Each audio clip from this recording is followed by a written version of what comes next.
So we are going to start with the 10th chapter of Charak Sutra Sthan, that is महाचतुष्पादम अध्यायम व्याख्यास्यामः। कौन सा चतुष्क में आएगा वापस से?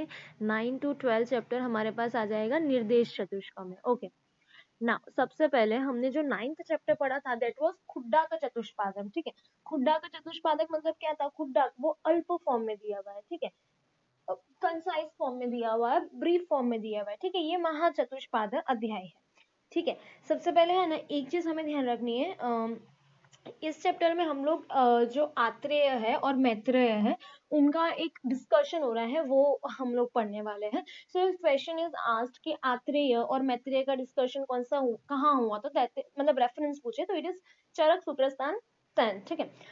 मैत्रेय डाउट पूछेंगे और आत्रेय उसको सॉल्व करने वाले, ठीक है। तो उनका एक जो है बात हुई है वो इसमें बताया हुआ है, ठीक है।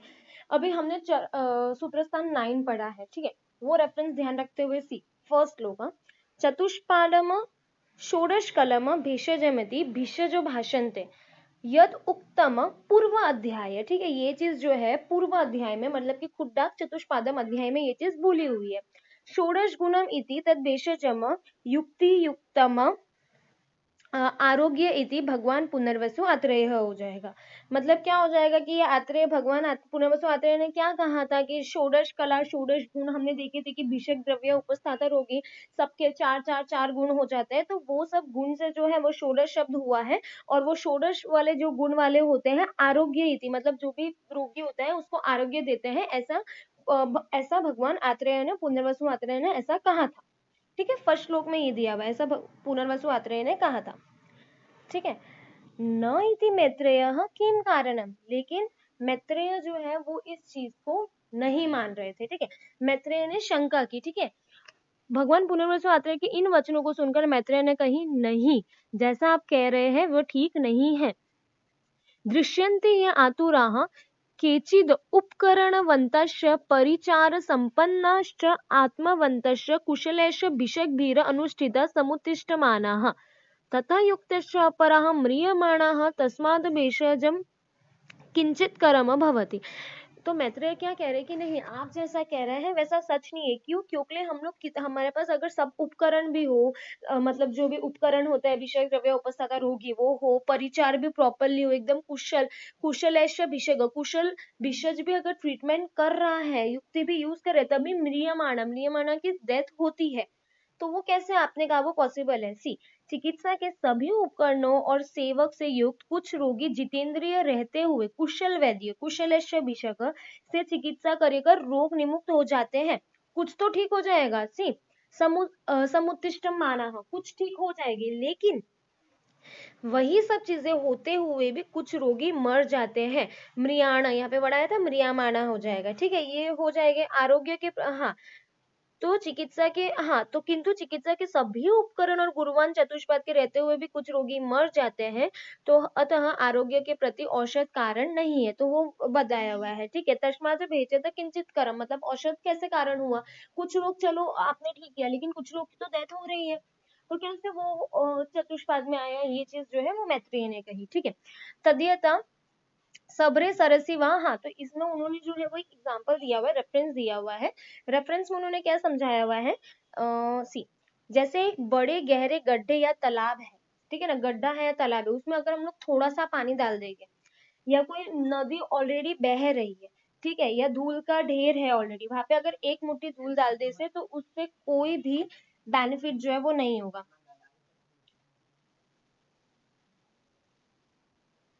उससे कोई भी जो है वो बेनिफिट नहीं होगा, ठीक है। तो अभी क्या समझाया हुआ है यहाँ पे? दो एग्जांपल्स दिए हुए, एक एग्जांपल में क्या बोला है कि खाली गड्ढा है या तालाब है, उसमें थोड़ा पानी डाल दोगे तो कोई बेनिफिट नहीं होगा। दूसरी चीज में क्या बोला हुआ है कि बहती हुई नदी है या धूल का ढेरा है, ठीक है, उसमें एक मुट्ठी धूल उठा दोगे तो वो बेनिफिट नहीं होगा। ये एग्जाम्पल दिया हुआ है। इन दोनों एग्जाम्पल का मतलब मैं आगे बताऊंगी, विमर्श में आएगा।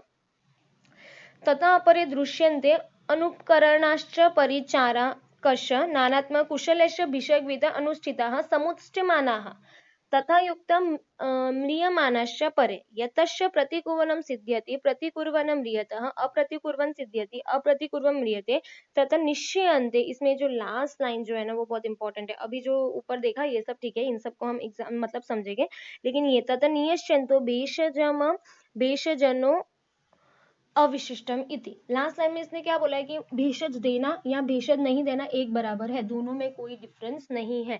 भेषजम अभेषजेन अविशिष्टम इति, उनमें कोई भी डिफरेंस नहीं है, ठीक है। वो एग्जाम्पल के बाद अभी आगे क्या समझाया हुआ है, एग्जाम के बाद आगे क्या समझाया हुआ है कि कर लेते हैं कुछ रोगी, हाँ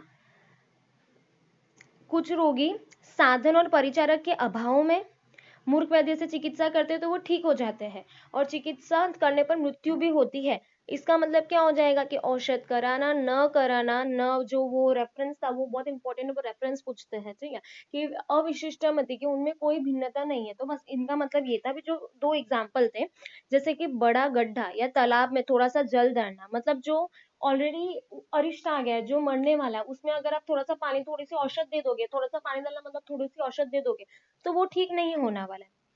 दूसरी चीज, बहती हुई नदी या फिर मिट्टी के ढेर में एक मिट्टी धूल छोड़ दोगे, अर्थात उत्कृष्ट दोष युक्त रोगी में अल्प औषध का प्रयोग करना व्यर्थ है। मतलब उसमें ऑलरेडी इतने सारे दोष है, उसमें थोड़ी सी औषधि डालोगे तो उससे कोई फर्क नहीं पड़ने वाला है, ठीक है। तो बेसिकली हमने इतना पूरा देखा, उसमें ये था कि मैत्रेय को डाउट था, मैत्रेय ने कहा कि बहुत सारे ऐसे होते हैं जो ठीक होते हैं, लेकिन ठीक नहीं भी होते हैं, प्रॉपर होने से भी ठीक नहीं होते, तो उसके हिसाब से भेषज यूज करना या नहीं यूज करना एक बराबर चीज है, उसमें कोई भी डिफरेंस नहीं है। वो कह रहा है दवा बिना भी इंसान जो है वो ठीक हो सकता है, ठीक है। मैत्रेय, फिर आत्रेय जी उस पे क्या उसको रिप्लाई देते हैं, मैत्रेय मिथ्या चिंतियत इति आत्रेय, क्या बोल रहे हो कि आत्रेय क्या बोल रहे हैं आत्रेय भगवान उनको कि मैत्रेय तुम गलत सोच रहे हो। किम कारणम ये या आतुराः षोडश गुण समुदितेन अनेन भेषजेन उपपद्यमाना म्रियन्ते इति युक्तम तदन उपपन्ननम। न ही, हाँ अभी क्या बोला है कि षोडश गुण होते हैं। सी, आत्रेय क्या बोलते हैं कि मैत्रेय आप गलत सोच रहे हो, षोडश गुण से युक्त चिकित्सा से चिकित्सित होने पर भी रोगी मर जाते हैं, ठीक है। हाँ मरते हैं, आप ये सच बोल रहे हो, ठीक है, ये ठीक नहीं है, क्योंकि औषध प्रयोग से साध्य होने, हाँ हाँ सॉरी सॉरी, उन्होंने क्या किया कि आप कह रहे हो वो बात सही नहीं है, क्यों, क्योंकि जो औषध से साध्य हो रहे हैं और व्याधियों में औषध का प्रयोग व्यर्थ नहीं होता है, और षोडश काल की चिकित्सा बिना ही रोगोन्मुक्त हो जाने वाले रोगी की चिकित्सा में षोडश युग चिकित्सा की कोई विशेष आवश्यकता नहीं है। यह बात नहीं है, क्योंकि जैसे कोई मनुष्य फिसल कर गिर पड़ता हो और स्वयं उठ खड़े होने में समर्थ भी हो, पर यदि दूसरा व्यक्ति अपनी बल लगाकर हाथ पकड़कर उठा दे तो वो गिरा हुआ व्यक्ति शीघ्र ही उठ खड़ा रहता है। इस तरह जो रोगी स्वयं साध्य है, पर यदि संपूर्ण चिकित्सा का प्रयोग किया जाता है तो वो अति शीघ्र आरोग्य लाभ करता है। सिंपल से ऐसा बोला है कि जो औषध से साध्य व्याधि है वो औषध से साध्य होगी। दूसरी चीज बोलिए कि उसने क्या बोला, मैत्रेय ने क्या कहा था कि डिजीज खुद से भी ठीक होते, तो उन्होंने बोला हाँ ऐसे बहुत सारी चीजें जो खुद से ठीक हो सकती है। फिर उन्होंने एक एग्जांपल दिया कि कोई इंसान जो है वो फिसल के गिर गया है, ठीक है, खुद से तो वो उठ सकता है, नो डाउट वो खुद से उठ सकता है, लेकिन अगर हम उसको हाथ का सहारा देंगे तो वो और जल्दी और अच्छे से उठ सकता है, ठीक है। तो उस हिसाब से बोले कि हम अगर उसको मेडिसिन देंगे तो वो अच्छी से उठ सकता है, ठीक है। श्लोक में हमारे पास यहाँ पे क्या दिया था, सी षोडश गुण समुत्थानेन भेषण, हाँ ये हो जाएगा कि न ही भेषज साध्या नाम व्याधि नाम भेषजम कारण भवति, जो साध्य होगे वो होगे, ठीक है। फिर बाद में यही बताया हुआ है यहाँ पे, जो है वो एग्जाम्पल दिया हुआ है पतितम पुरुषम की, जो गिर जाएगा उसके बारे में यहाँ पे है वो बात करी हुई है, ठीक है। फिर आगे उन्होंने क्या समझाया हुआ है, उन्होंने क्या बोला कि आपका यह कथन भी ठीक नहीं है कि कुछ रोगी संपूर्ण षोडश कल चिकित्सा के प्रयोग होने पर भी मर जाते हैं, क्योंकि यह कोई आवश्यक नहीं है कि, मतलब उन्होंने क्या बोला कि षोडश किल हो जाते हैं मर जाते हैं, तो उन्होंने बोला ये भी आपका सही बात नहीं है, क्यों, ये सब बहुत सिंपल चीजें हैं जहाँ से क्वेश्चन बनेंगे। I am going to tell you कि यहाँ से क्वेश्चन बनेंगे, जहाँ से सिर्फ समझना है वहां से हम सिर्फ समझेंगे, ठीक है। यह कोई आवश्यक नहीं है कि जितने रोगियों की षोडश काल चिकित्सा की जाती है वे सभी अच्छे ही हो जाए, क्यों, क्योंकि सभी व्याधियां चिकित्सा के साध्य नहीं होती। जो रोग चिकित्सा के साध्य है वे बिना चिकित्सा, हाँ, और जो चिकित्सा के थ्रू ठीक होंगे वो विदाउट ट्रीटमेंट भी ठीक नहीं होंगे। असाध्य व्याधियों के लिए इस षोडश कल का विधान भी नहीं है, क्योंकि विज्ञान और ज्ञान संपन्न वैद्य भी मरण उन्मत्त रोगी को अच्छा करने में समर्थ नहीं होते। चिकित्सा करते समय परीक्षा करने के बाद जो कार्य करता है वही कुशल होते हैं। जैसे, हाँ फिर वापस से एक एग्जाम्पल दिया हुआ है कि जो धनुष होता है, ठीक है, उस पे जो बाण लगाने वाला होता है, ठीक है, बाण चलाने में अभ्यस्त व्यक्ति का लक्ष्य बहुत दूर ना हो और उस लक्ष्य का स्वरूप बड़ा हो तो वो लक्ष्य भेदने में अपराधी नहीं होता लेकिन सफल रहता है, ठीक है। तो जो गुण वाला वैद्य होता है सभी सामग्री से युक्त होकर रोगियों के साध्य असाध्य की परीक्षा कर चिकित्सा करता है।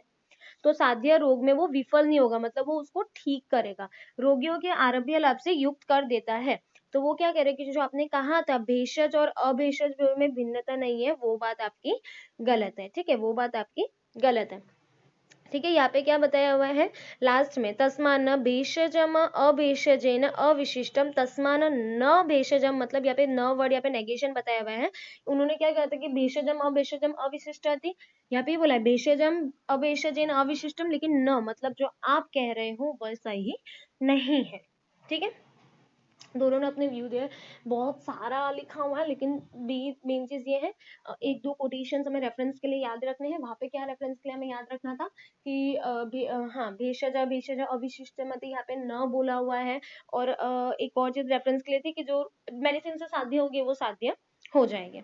ठीक है, ओके, अब हम आगे बढ़ते हैं इसमें। इदम च नः यद न आतुरेण भेषजेन आतुरम चिकित्सामः।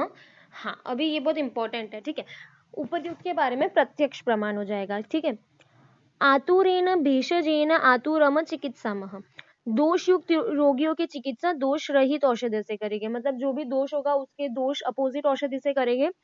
शाम अशामेन, मतलब जो शाम का रोगी होगा, मतलब जो क्षीण रोगी होगा उसका अक्षीण ब्रूहन औषधियों से हम लोग ट्रीटमेंट करेंगे, मतलब ट्रीटमेंट बताया हुआ है। ये भी पूछ लेते हैं कि शाम की ट्रीटमेंट कैसी चीज से करेंगे। कृशम से दुर्बलम आप्यायामः, ठीक है, कृश और दुर्बल लगे तो उनको आप्यायन ट्रीटमेंट देगी। ठीक है, पूरन और तर्पण ट्रीटमेंट देगी। ठीक है, लेकिन अगर कृश और दुर्बल की ट्रीटमेंट पूछेगी और अगर हमारे पास ऑप्शंस में आप्यायम है तो हमें आप्यायम लगाना है। ठीक है, आप्यायम यहाँ पे इंपॉर्टेंट है।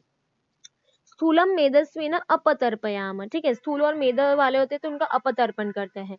शीत उष्णम अभिभूतम उपचार, शीताभीतम उष्णम, मतलब शीत वाले की उष्ण ट्रीटमेंट करेंगे, उष्ण वाले की शीत ट्रीटमेंट करेंगे।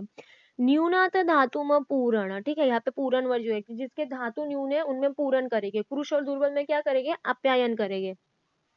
व्यतिरिक्तान ह्यास्यामः, ठीक है, एक सेकेंड, करते हुए न्यून धातु की पूर्ति करते हैं, बड़े हुए धातु व्यतिरिक्तान ह्रास्याम, रस्य जो बड़े हुए धातु उनको कम करेंगे।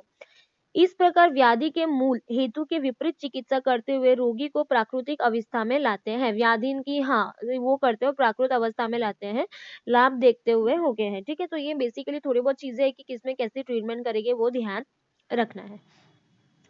अब ये भी बहुत इंपॉर्टेंट है कि चिकित्सा, ये भी रेफरेंस के लिए इंपॉर्टेंट, और चिकित्सा किस तरह से हो रही है वो ध्यान रखना है। सी साध्य साध्य विभाग्यो, मतलब ज्ञान पूर्वम चिकित्सतः, जो चिकित्सा होता है जिसको साध्य असाध्य की नॉलेज होती है कि कौन सी डिजीज साध्य है कौन सी डिजीज असाध्य है, काले च आरप्ते कर्म यत्तत साधयति ध्रुवम, तो वो टाइम से जो भी उस पे क्रिया करेगा तो उसको सफलता मिलेगी। साध्य और असाध्य रोगों के भेदों को समझने वाला वैद्य यदि ज्ञान पूर्वक समय से चिकित्सा प्रारंभ करता है, निश्चित रूप से अपना कार्य संपन्न कहलाता है।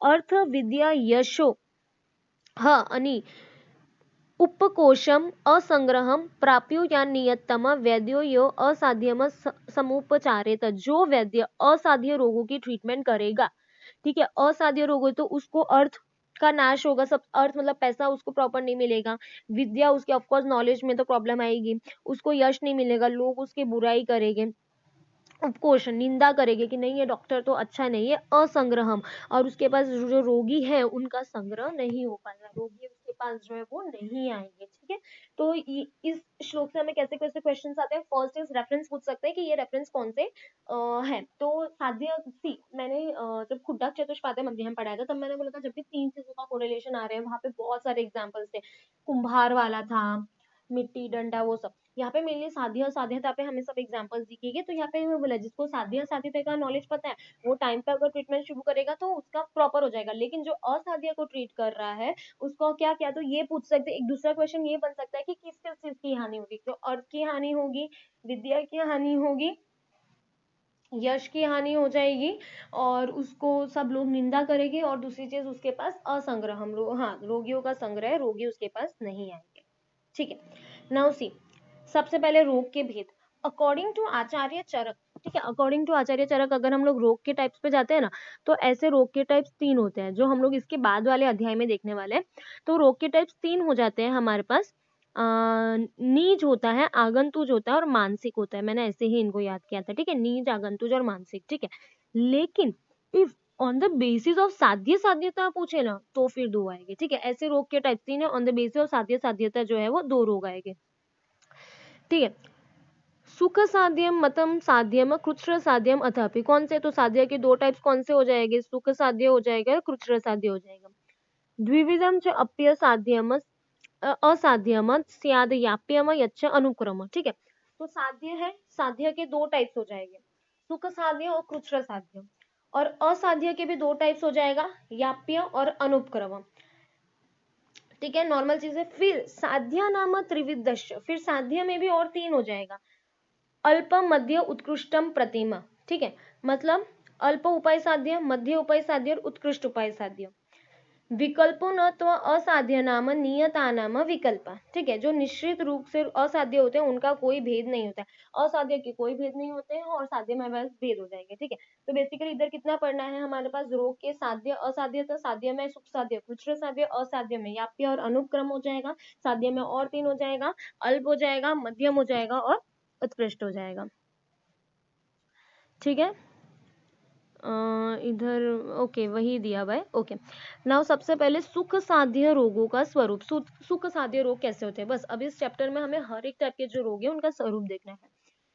हेतवः पूर्व रूपानी रूपान्य अल्पानी यस्य च, जिसके हेतु, पूर्व रूप और रूप बहुत कम हो गए, ठीक है, इजीली। सुख साध्य हमारे लैंग्वेज में what is in our language की disease which can be treated easily, तो उसके हेतु, पूर्व रूप और रूप बहुत कम हो जाएगा। न च तुल्य गुणो दुष्यो न दोषः, मतलब जिसके दोष और दुष्य सेम नहीं है। सीधी सी बात है, अगर दोष और दुष्य सेम है तो ट्रीटमेंट में प्रॉब्लम होगी, दोष को कम, ठीक है, हाँ, तो इस वजह से दोष और दुष्य जो है वो सेम गुण वाले नहीं होने चाहिए। दोष को कम करेंगे तो दुष्य बढ़ जाएगा, दुष्य को कम करेंगे तो दोष बढ़ जाएगा, इस वजह से प्रकृतिर भवेत। और जो डिजीज है, डिजीज जो भी दोष से हुआ है हमारे प्रकृति से सेम भी नहीं होना चाहिए, तो वापस से वरना पेशेंट को ट्रीट करने में जो है वो प्रॉब्लम हो जाएगी, ठीक है। तो रोग उत्पादक दोष रोगी के प्रकृति के अनुसार ना हो। न च, देखो एक और चीज है, अभी हम लोग साध्य पढ़ने वाले, अभी सुख साध्य पढ़ रहे हैं, उसके बाद हम लोग पढ़ने वाले हैं कृच्छ्र साध्य। न च जहाँ पे श्लोक में बार बार आ रहा है ना, न च, वो सुख साध्य में ही आ रहा है। जब हम नेक्स्ट कृच्छ्र साध्य का श्लोक देखेंगे तो वहां पे न च और ऐसा कोई भी कोटेशन जो है वो नहीं आ रहा है। न च काल गुण तुल्यो न देशो दुरुपक्रमः, ठीक है। मूल दोष के स्वाभाविक रूप से बिगड़ने का समय ना हो, मतलब उस ऋतु में, जैसे ऋतु में जो दोष होता है वो काल से प्रॉपर वो उस काल में नहीं हो। न च काल गुणेश तुल्यो न देशो दुरुपक्रमः, देश रोगी के शरीर का स्थान या भूमि उससे भी वो कोरिलेट नहीं करता हो चिकित्सा में करने में। हाँ, देशो दुरुपक्रम, उपक्रम, दुरुपक्रम मतलब ऐसा नहीं हो कि वो चिकित्सा हम लोग ठीक से कर नहीं पाए। गतिर एका, एक गति वाला हो, जैसे कि या तो रक्तपित्त है तो या तो ऊर्ध्व हो या तो अधो हो, उभय रक्तपित्त भी होता है दोनों, तो वो नहीं होना चाहिए, एक गति वाला होना चाहिए। नवत्वम, न्यूली ऑनसेट होना चाहिए। ऑफकोर्स अगर सुख साध्य है तो वो न्यूली ऑनसेट ही होगा। च रोगस्य उपद्रव न च, उपद्रव कॉम्प्लिकेशंस कुछ नहीं होना चाहिए, अगर न्यूली फॉर्म डिजीज है तो उसमें कॉम्प्लिकेशंस वैसे भी नहीं होंगे। दोषश्च एक, कोई भी एक ही दोष का इन्वॉल्वमेंट होना चाहिए। समुत्पत्तो देह सर्व औषध क्षम, जो पेशेंट की बॉडी है वो हर टाइप की मेडिसिन लेने में कैपेबल होनी चाहिए। चतुष्पाद उपपदिश्य सुख साध्य से लक्षण, और उसमें चतुष्पाद प्रॉपर हो तो वो सुख साध्य के लक्षण होते हैं, ठीक है। कितनी चीजें पढ़ी हमने सुख साध्य में? हेतु पूर्व रूप जो है वो अल्प होना चाहिए, दोष और दुष्य सेम नहीं होना चाहिए, प्रकृति का नहीं होना चाहिए। फिर हमने एक चीज देखी काल और देश के बारे में, काल सेम नहीं होना चाहिए, देश मतलब उसका जो भी जहाँ पे वो रहता हो या उसकी बॉडी, दुरुपक्रम, वहां पे ट्रीटमेंट करने में हमें प्रॉब्लम नहीं आनी चाहिए। एक गति हमारे पास होनी चाहिए, कॉम्प्लिकेशंस हमारे पास नहीं होना चाहिए, एक दोष होना चाहिए, बॉडी सब आपके मेडिसिन लेना चाहिए, चतुष्पाद उत्पत्ति हो जाएगा, वो सुख साध्य के लक्षण हो जाएंगे। सुख साध्य के बाद दूसरा आता है कृच्छ्र साध्य, ठीक है ना। सबसे पहले वहां पे हमने क्या पढ़ा था कि हेतु पूर्व रूप रूप अल्प होना चाहिए, ठीक है। अब ये कृच्छ्र साध्य थोड़ा सा डिफिकल्ट टू क्योर है, साध्य के बाद वाला लेवल है सुख साध्य के बाद। तो वहां पे अल्प था तो यहाँ पे मध्यम आ जाएगा। निमित्त मतलब अगेन हेतु, पूर्व रूप, रूपाणाम मध्यम बल है, उनका मध्यम बल होना चाहिए। काल प्रकृति दुष्या नाम सामान्य अन्यतमस्य च, मतलब वहां पे क्या था कि काल प्रकृति दुष्य सब अलग होना चाहिए। यहाँ पे काल प्रकृति और दुष्य इनमें से किसी कोई एक चीज जो हो जाएगा वो दोष से मिलेगा। हमने क्या कहा था वहां पे सब कुछ दोष से डिफरेंट होना चाहिए। यहाँ पे कुछ आ दिया डिफिकल्ट टू टू, तो कोई भी एक चीज समय प्रकृति और दूसरे इनमें किसी एक की समानता रोग उत्पादक दोष से मिलती हो। ठीक है। गर्भिणी वृद्ध बालानाम, हमें पता है कि अगर गर्भिणी है, चाइल्ड है या ओल्ड एज है तो उसमें हमारे पास डिजीज थोड़ा सा डिफिकल्ट होता है कि और में वो पहले से ही पढ़ते आ रहे हैं तो इसमें कुछ याद करने जैसा नहीं है। ना अत्य उपद्रव पीड़ितम, ज्यादा उपद्रव जो है वो नहीं होने चाहिए। ठीक है, उपद्रव तो है लेकिन ज्यादा नहीं होना चाहिए। वहां पे क्या था, उपद्रवम न च, ठीक है, वहां पे न च न च यूज हो रहा है, वो भी हम ध्यान रख सकते हैं। वहां पे बिल्कुल उपद्रव नहीं था, यहाँ पे उपद्रव हो गए लेकिन ज्यादा नहीं होना चाहिए। शस्त्र शार अग्नि कृत्या नाम नव कृत्र देश जम, वहां पे क्या था कि देशो न दुरुपक्रम, वहां पे नहीं होना चाहिए। यहाँ पे थोड़ा वहां पे देश वहां पे बॉडी में ट्रीट करने में डिफिकल्टी आएगी। कृत्र देश जम तो होगा ही, और शस्त्र शार अग्नि हम यहाँ पे यूज करेंगे। यहाँ पे शस्त्रशार अग्नि जो हो वो यूज होगा, ऐसा याद रखना है। ठीक है। और वहां पे क्या था, नवत्वम कि न्यूली ऑनसेट हो जाएगा। ठीक है। अनामवनम मतलब क्या हो जाएगा, डिजीज यहाँ पे जो है वो पुराना हो जाएगा। विद्याद एक पदम रोगम, वहां पे भी वही था कि एक मार्ग हो जाएगा, यहाँ पे भी एक पदम रोगम ना अति पूर्ण चतुष्पदम, लेकिन वहां पे था कि पूरा चतुष्पद था। सुख सातम, यहाँ पे क्या बोला कि पूरा चतुष्पद नहीं हुआ, एक पदम। द्विपथम, लेकिन द्विपथम भी है, मतलब वहां पे सिर्फ एक पथम था। कृच्छ्र साध्य में एक पथम तो है लेकिन उसके साथ क्या बोला हुआ है कि चतुष्पद पूरा नहीं है, दो पद भी होना चाहिए। न अति कालम व कृच्छ्र साध्यम, ठीक है, न अति कालम, वहां पे क्या था कि वो न्यूली ऑनसेट हो जाएगा। इसमें क्या बोला है कि ज्यादा पुराना ना हो। कृच्छ्र साध्यम द्विदोषजम, और वहां पे ये भी था कि वो एक दोष हो जाएगा, यहाँ पे क्या है, दो दोष हो जाएगा। यहाँ पे वहां पे why I am doing this because it will lead to remember the difference. अभी सब पढ़ रहे हैं but when the question comes you need to understand कि इसमें आएगा, इसमें आएगा, क्योंकि इसके बाद और दो आने वाले हैं हमारे पास, याप्य और प्रत्यख्याय। ठीक है। इसमें कितनी चीज थी हमारे पास, निमित्त है, पूर्व रूप है, उनका मध्यम बल हो जाएगा। काल प्रकृति दोष, कोई एक ही दोष जो रोग उत्पादक दोष है उससे समानता रखना चाहिए। गर्भिणी वृद्ध बाल में हमें प्रॉब्लम हो जाएगी, कॉम्प्लिकेशन तो होगी लेकिन बहुत ज्यादा नहीं। एक अगर पथ होगा तो पूरा चतुष्पद नहीं है, दो पथम भी हो सकते हैं, दो दोष भी हो सकते हैं, ज्यादा काल नहीं होना चाहिए। शस्त्रशार अग्नि हम इसमें यूज कर सकते हैं, और कृच्छ्र देशजम हो जाएगा। ठीक है। अब हमारे पास हो जाएगा याप्य रोग हो जाएगा, नौचा नौचा साध्य में ही आया था। ठीक है। याप्य रोगों के स्वरूप, शेषत्वाद आयुषो याप्यम असाध्यम पथ्य सेवया, मतलब क्या होएगा कि शेषत्वाद आयुष्य, मतलब इसमें आयुष्य बचा है। ठीक है। याप्य रोग बताया हुआ है, ठीक है, मैनेजेबल है। आयु के शेष रहने के कारण पथ्य आहार विहार के सेवन से थोड़ा अच्छा होकर लब्ध अल्प सुखम अल्पेन हेतुना आशु प्रवर्तकम, थोड़ा अच्छा हुआ लेकिन वापस से अगर उसने वही हेतु ले लिया तो फिर वापस से डिजीज हो जाएगा, बहुत जल्दी बढ़ जाएगा। ठीक है। तो ये स्पेसिफिक वर्ड है ना, ये ध्यान रखना है। शेषत्वाद आयुषो कहाँ पर आया है, याप्य हुआ है। ठीक है। उसमें पथ्य लेगा तो वो अच्छा रहेगा, लेकिन जैसे ही वो हेतु लेगा आशु प्रवर्तकम, मतलब बहुत फास्ट उसको वापस से डिजीज आ जाएगा। गंभीरम होता है, बहुत डीप सीडेड होता है ये। बहुधातु अस्तम मर्म संधि समाश्रितम, ठीक है। ऊपर जो था ना वो क्या था, कृच्छ्र देशजम, कृच्छ्र देशजम था ऊपर, कृच्छ्र साध्य में। कृच्छ्र देशजम मतलब या तो हाँ, और दूसरी चीज होता है बॉडी के मर्म के पार्ट पे हुआ हो तो भी डिफिकल्ट टू ट्रीट होता है, लेकिन वहां पे मर्म वर्ड यूज नहीं किया। श्लोक में मर्म वर्ड कहाँ यूज करा है, याप्य में यूज करा हुआ है। ठीक है। तो मर्म संधि में होता है या बहु धातु के अंदर गंभीर होता है। नित्य अनुशायन मतलब उसका बहुत बार वेग आता है। ठीक है। रोगम दीर्घ कालम, वहां पे बोला था कि ज्यादा लंबा नहीं होना चाहिए, यहाँ पे दीर्घ कालम अवस्थितम विद्यादे द्विदोष, तो दो दोष तो वहां पर भी थे, यहाँ पर भी, कृच्छ्र में भी दो दोष थे, याप्य में भी दो दोष है, एक दोष हमारे पास सिर्फ साध्य में है। ठीक है। तो आयु के शेष रहने के कारण पथ्य आहार विहार के सेवन से थोड़ा अच्छा होकर पुणे ही थोड़े कारण में वापस से हो जाता है। गंभीरम बहुधातु अस्तम हो जाएगा, मर्म संधि में हो जाता है, बार बार जिसका दौरा आता है, दीर्घ कालम हो जाता है, उसको हम लोग याप्य कहते हैं। ठीक है। और 2 दोष होते हैं, ठीक है। एक और यहाँ पे इंपॉर्टेंट है कि वाग्भट ने इसको कर्मज रोग माना है, ठीक है। याप्य मतलब जो होता है ना कर्मज है, ये इंपॉर्टेंट है, रेफरेंस पूछते हैं या ये भी पूछते हैं वाग्भट ने याप्य रोगों को क्या बोला है, तो कर्मज रोग बोला है, ठीक है। फिर प्रत्याख्यय हो जाएगा, जो लास्ट हो जाएगा वो बताया है, तद्वत प्रत्याख्यम त्रिदोषजम, साध्य 1 दोष, कृच्र साध्यन याप्य 2 दोषा, प्रत्याख्यय 3 दोषा, क्रियापथम अतिक्रांतम सर्व मार्ग अनुसारिणः, ठीक है। फिर बाद में क्या बोला भाई, युक्ति क्रिया प्रथम अतिक्रांतम, मतलब जो भी ट्रीटमेंट करे लेकिन ज्यादा कुछ लाभ नहीं होता है। सर्व मार्ग अनुसारिणम, सुख साध्य 1 मार्ग, कृच्र साध्य 1 मार्ग भी था, न अति पूर्ण चतुष्पदम एंड द्विपथम भी था। यहाँ पे हमें मार्ग के बारे में कुछ नहीं बोला हुआ है, यहाँ पे क्या बोला हुआ है, सर्व मार्ग। औत्सुक्य, पेशेंट बहुत बेचैन, मतलब समझ लो अगर डेथ आ रही तो पेशेंट बहुत ज्यादा रेस्टलेस हो जाएगा, औत्सुक्य आ रहा।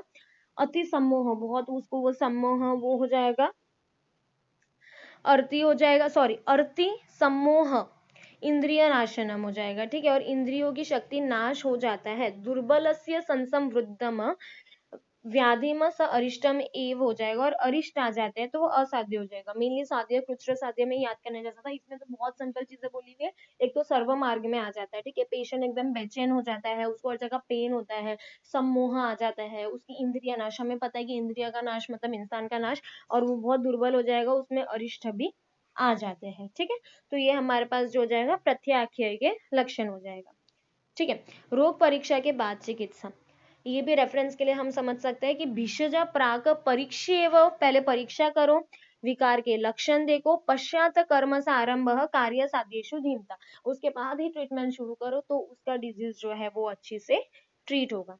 साध्य असाध्य विभाग्यो यह सम्यक प्रतिपत्तिमान, ठीक है, जो वैद्य जो जाएगा साध्य असाध्य विभाग करके ठीक से ठीक करेगा, न स मैत्रेय तुल्या नाम मिथ्या बुद्धिम प्रकल्पयेत, तब वह मैत्रेय के समान अर्थात कर्मवादियों की भांति मिथ्या बुद्धि की कल्पना नहीं करते। जैसे आत्रेय और मैत्रेय, मैत्रेय ने कहा था ना कि ऐसा होता है, तो वो चीज मैत्रेय की बात जो है वो हट जाएगी, क्योंकि इसमें वही बोला कि साध्य साध्य डिसाइड करो।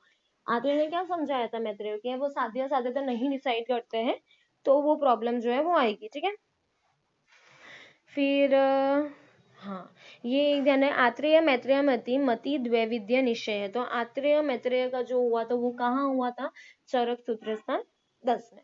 सो वी कंप्लीट हियर महाचतुष्पादम अध्याय।